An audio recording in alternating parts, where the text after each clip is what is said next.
We're coming to you. Don't worry. Thank you for staying with us and welcome back to the show. So yesterday, the Abuja airport was... especially the presidential wing. Especially the presidential wing. And I understand there was a little bit of an accident. Some people fell, and it was really a mad, how do you call it, a madhouse. Everybody seeking to, or supporters of the president-elect there to receive him, and then everybody wanting to touch or greet him, especially, you know. But be that as it may... The security operatives certainly had a Herculean task. It was... Our correspondent who was there talks about the fact that it was really a tough job controlling the crowd that came in there to receive him. But he is back in the country, the president-elect, and although he says he's hale and hearty, there are those who believe that his trip abroad was mainly for medical treatment, and circulating on social media is alleged evidence of medical intervention in the president-elect's health. But he is back. He's declared that he's hale and hearty, and he's ready for the task ahead, the task of moving Nigeria to the new place. As he said in his campaign slogan, renewed hope. Nigerians should have renewed hope in the fact that the country is going to be better in every way. The question then is, what should Nigerians really expect from the president-elect when he gets into office? Political calculations ahead of inauguration, cabinet formation, and the National Assembly leadership. But if you heard him when he spoke, said, I am back and ready for the task ahead. Well, a member of the All Progressives Congress is in our studio today. Alwan Hassan is here to help us understand exactly, I am hale and hearty, what it means. So, welcome, Alwan. Thank you so much, Nyota. You almost mixed that name. This is my first time having you here. There was doing a mix about it. Multi. Okay, Alwan, so yesterday, were you at the airport? I was actually coming in from Kano. Okay. Yes. All right, but you heard the president-elect talk about his health, and he's hale and hearty and ready for the task ahead.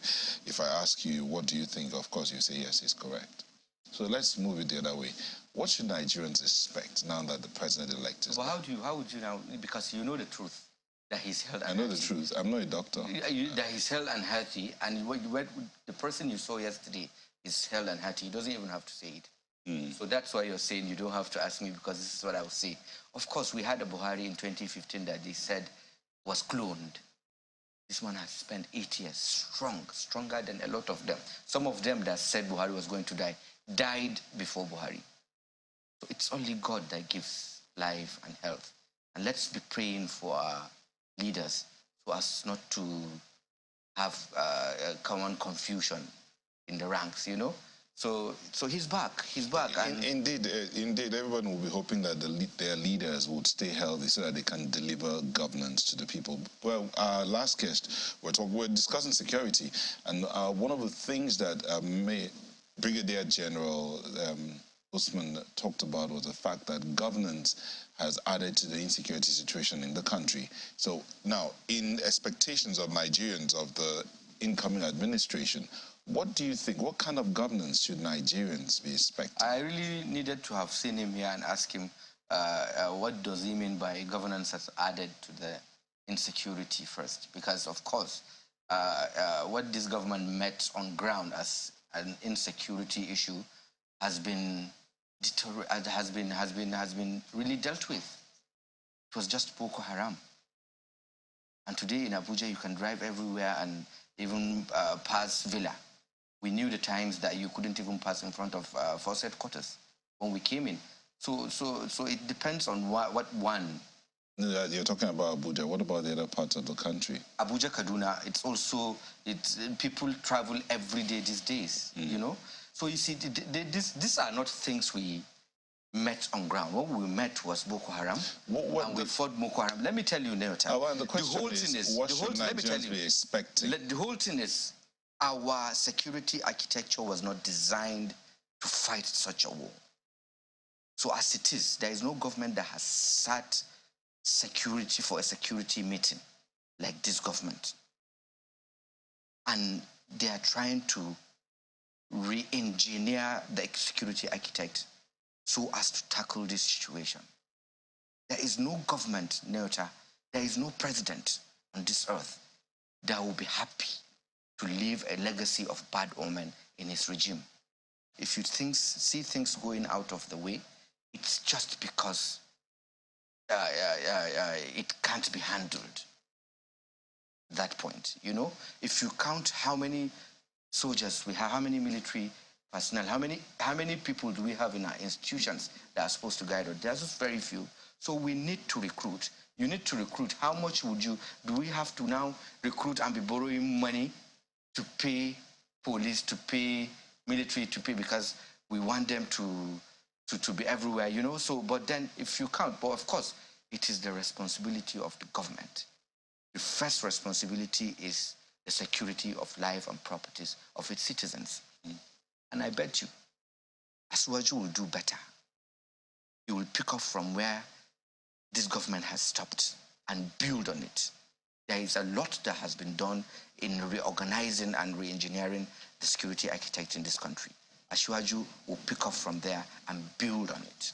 For a number of people, they don't think that, yes, security is extremely important. I mean, as our constitution says, the primary responsibility of government is the security and welfare of the people. So we cannot overemphasize the importance of security. And of course, the assessment of the Buhari administration on how it fared concerning security will be the job of the Nigerian people. They are the ones who will be able to determine how safe they felt under his administration, or how safe the community was, you know, under his administration, given the promises that he made and what he eventually delivered. But this is where we currently are. We're expecting a new government to be sworn in on the 29th of May.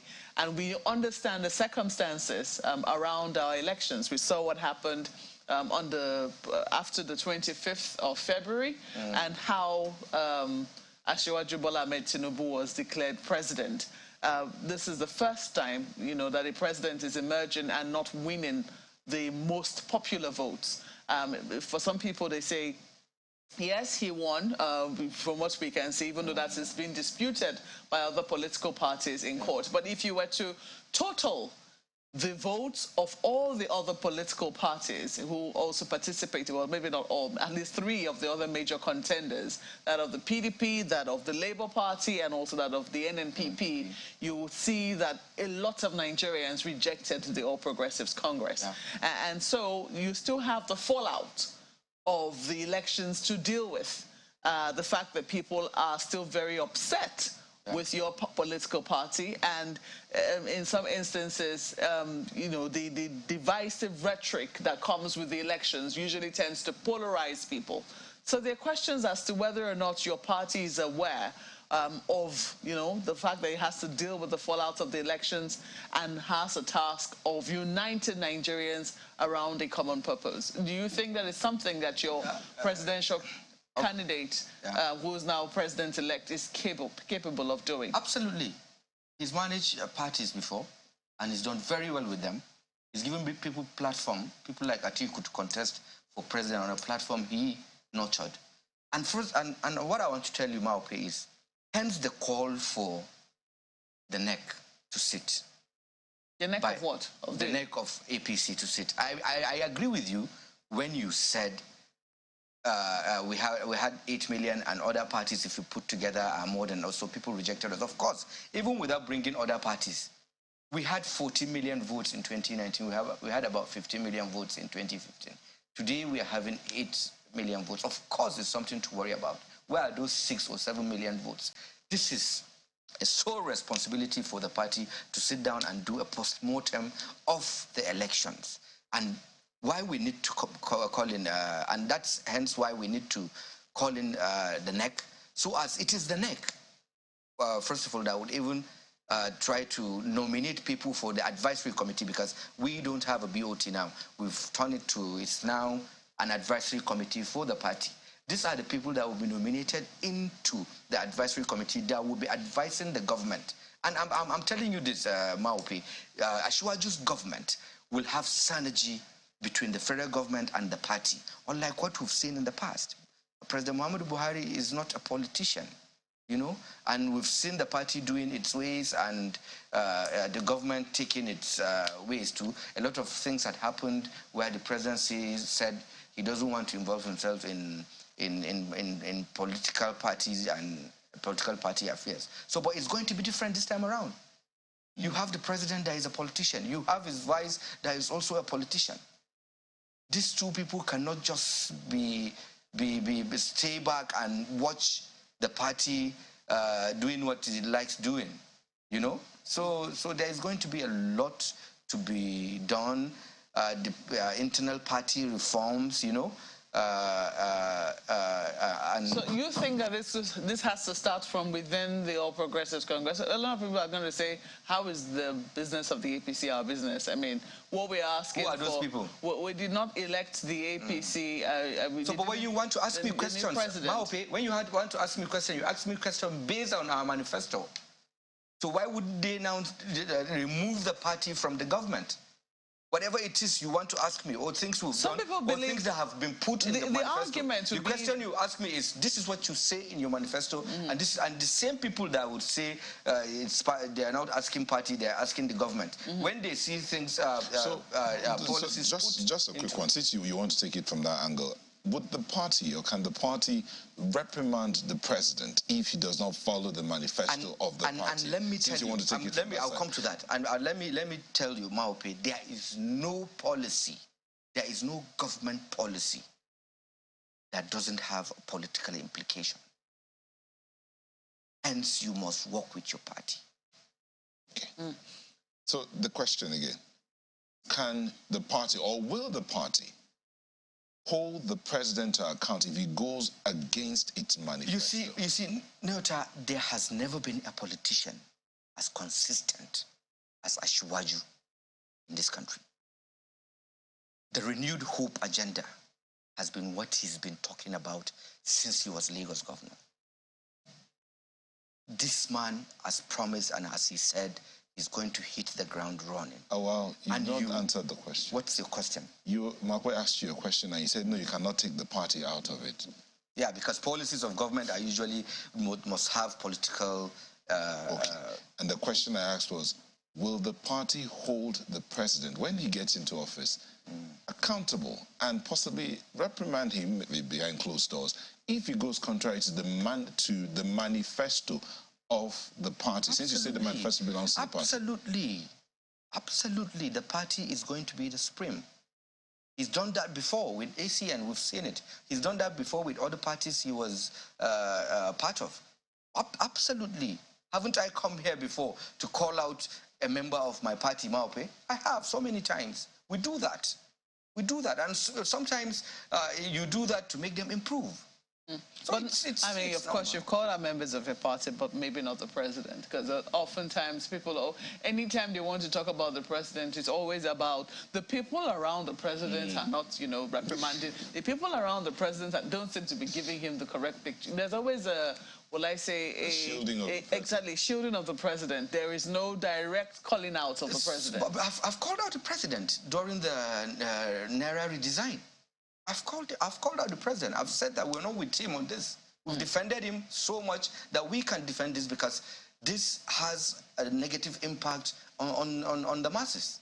I've said it. Well, I was just going to say that, for a number of people, they believe that, excuse me, the political party is a vehicle.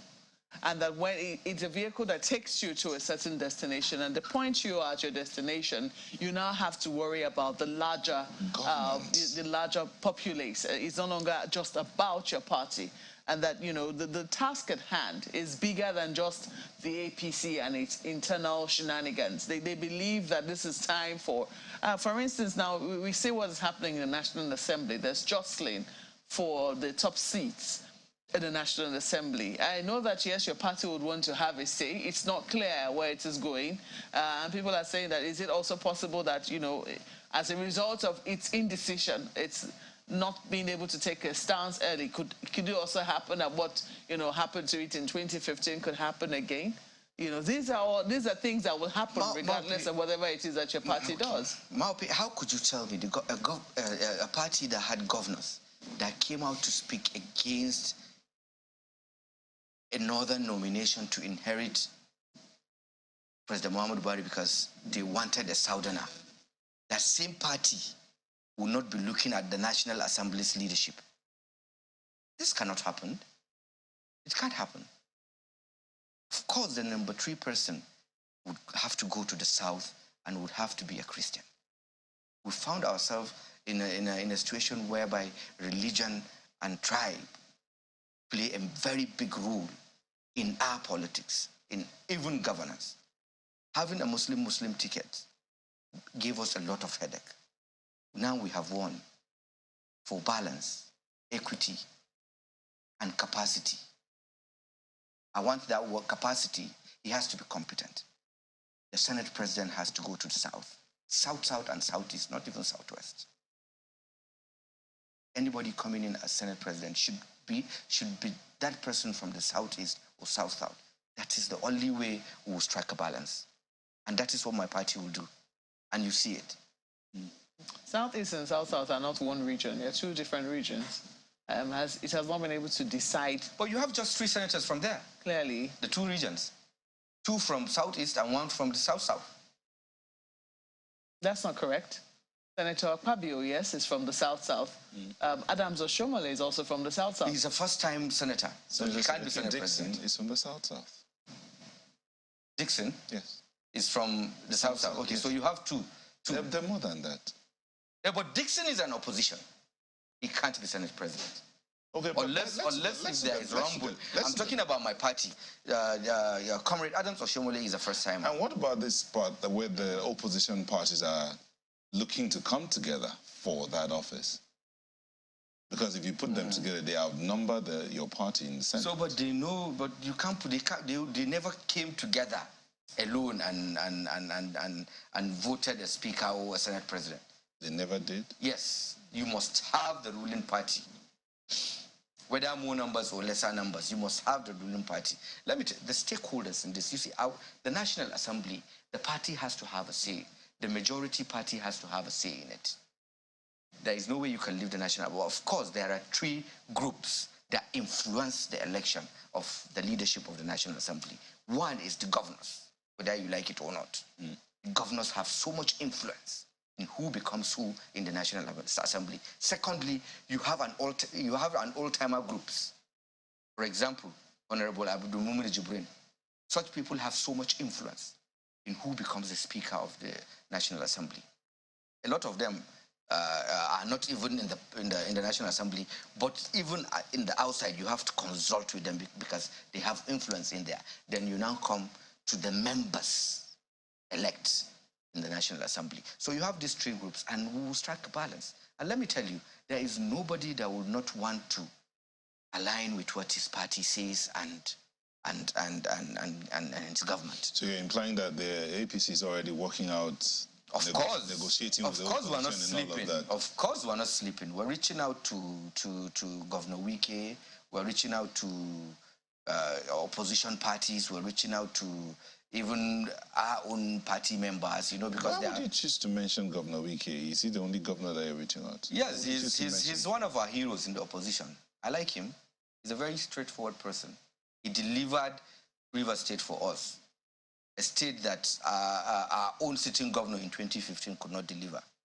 Amechi couldn't deliver it as a governor in 2015. But Wike, as an opposition, delivered River State for APC.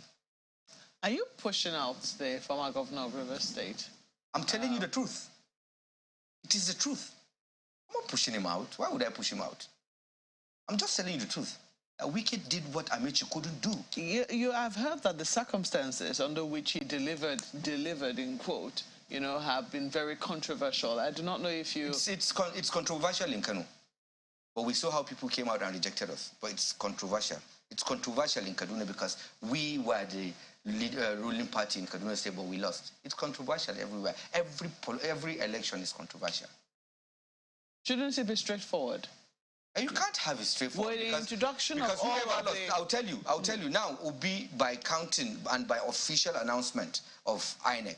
He is 3rd, but he's telling you that he's 1st. Atiku and Obi, 2 people are in court saying I came 1st. So it's always controversial. Okay, so I mean, from what you've said, it does appear that there will be quite a bit of uniting to do within your party. But let me go to Lagos now, because I know my colleagues have questions for you as well.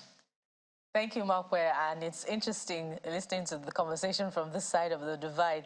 I'm just wondering, because there are so many other interests that the party, your party, will have to manage, Mr. Hassan. Speaking of, other ranking senators, quote and unquote, who are from other parts of the country, but who have a sense of entitlement to that position of Senate, president, and also at the House of Representatives as well. How's your party managing their interests such that, they can align should the party decide to eventually cede the leadership positions to the Southeast and, to the other regions apart from the Northwest in the House of Representatives?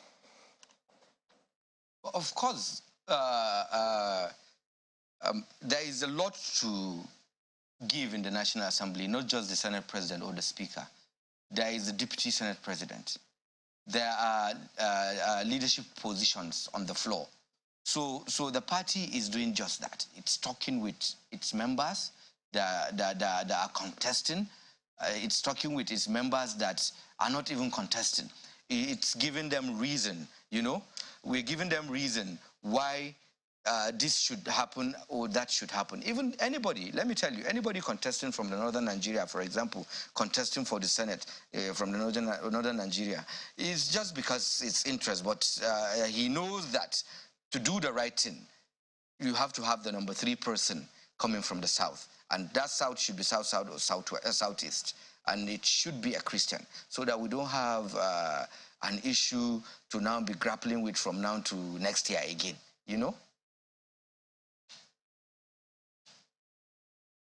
Still on the conversation on the president's-elect's health, we saw him yesterday, at the reception given to him upon his arrival, that he was looking healthy, and he in fact walked from alighting from the aircraft to the reception to be received by party members. So we can only accept what he has said, that he's hale and hearty. But looking at him more critically as against what happened in the last 8 years under President Muhammadu Buhari, where, there was an issue of medical tourism over a period of time. Even though the party is letting us know, and the president-elect has also said that he's healthy, are we looking at another round of medical tourism under, this incoming administration, where his health status would have to be managed in the same manner as we have seen in the recent past? I am not God that will tell you that can happen. It's only God that has our lives and our health in his hands. But I assure you that an Ashwaju's 4 to 8 years will do a lot in the health sector in Nigeria. And if you look at our manifesto, there is a lot being put there that once it's implemented, the issue of traveling abroad for medical health will be over, inshallah. But do you agree that there should be more accountability as far as his health status is concerned? I mean, we're looking at a 70-year-old man.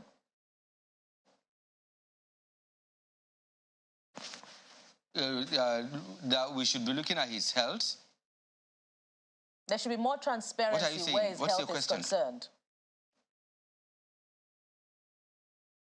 What do you want? What did you ask any question about his health and no one answered you?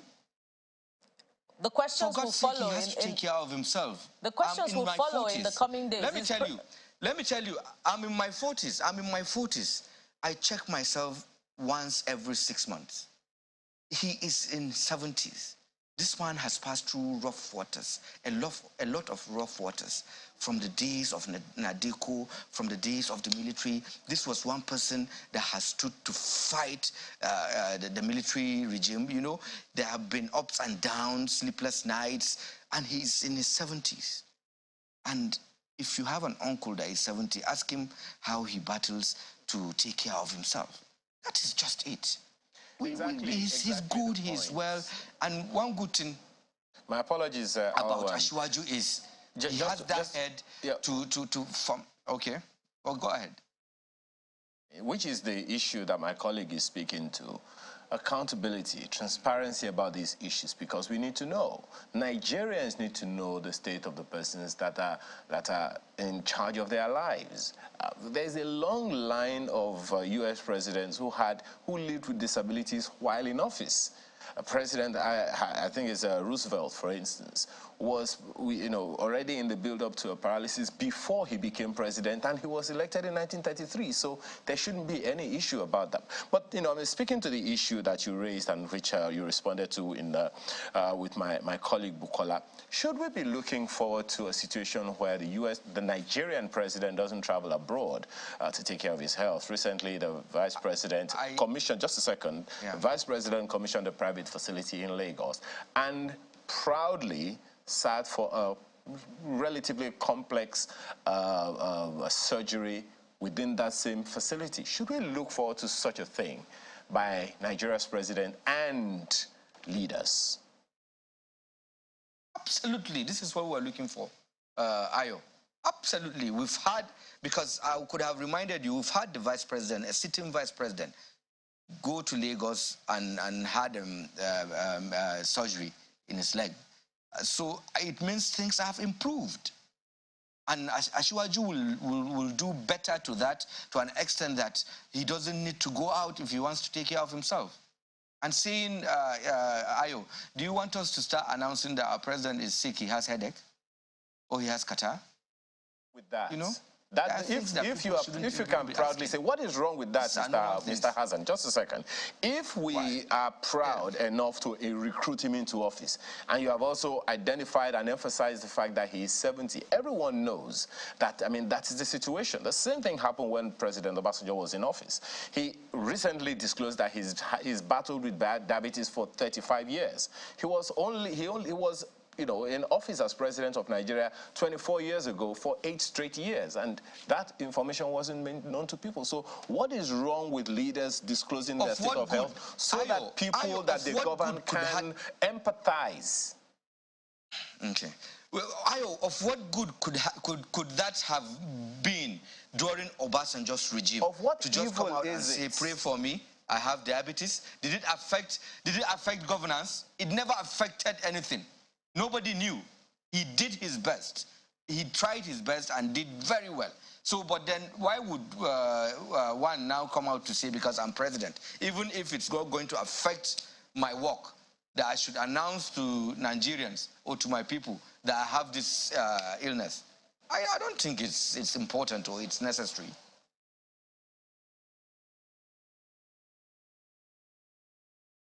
Well, let's bring the conversation back here to Abuja. There'll be lots of things to, clean up in the event to not just the president, of course, settling down, and of the governors-elect as well. One of the places where a number of people will be looking to see, and I don't know, for people who will be looking for perhaps, some people will be visiting the Electoral Act again. I don't know.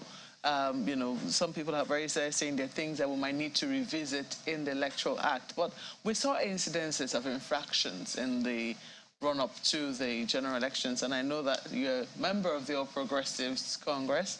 I do not know what you made of the situation which we saw in Adamawa, the controversy, whereby a resident electoral commissioner who is not imbued with the powers to do so announced a winner,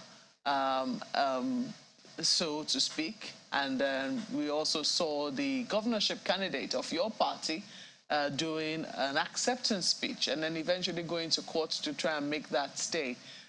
Well, the right thing has now been done. The returning officer has done what he's supposed to do. A winner has been declared, rightfully so. The governor-elect is the current governor of the state. But some people think that your party ought not to be silent on what transpired in Adamawa, given just what had transpired in the state. What do you want us to say? What did you want us to say? Are you not embarrassed by the situation in Adamawa? There are worse situations in other parties. We've seen where 4 people impeached a governor. I don't even want to compare. Are we doing a comparison of what is worse? That's why I'm saying I'm not doing comparison, but what do you want us to say? We allowed the institutions to do their jobs, and they did very well. Okay. So what do you want us to say? If we had intervened, the same people would now have said it is us that did what? Awan, it would be good. It's good you allow the institutions. The IG of police withdrew the CP. The INEC chairman weighed in swiftly and made sure the right thing was done. What else? Awan Hassan, a member of the All Progressives Congress, it's good you came in to share with us and clarify on some things. But it would have been good. It would have been good for your party to say, we condemn this act completely. It would have been good. Next time. All right, thank you so much for coming on to the show. Thank you.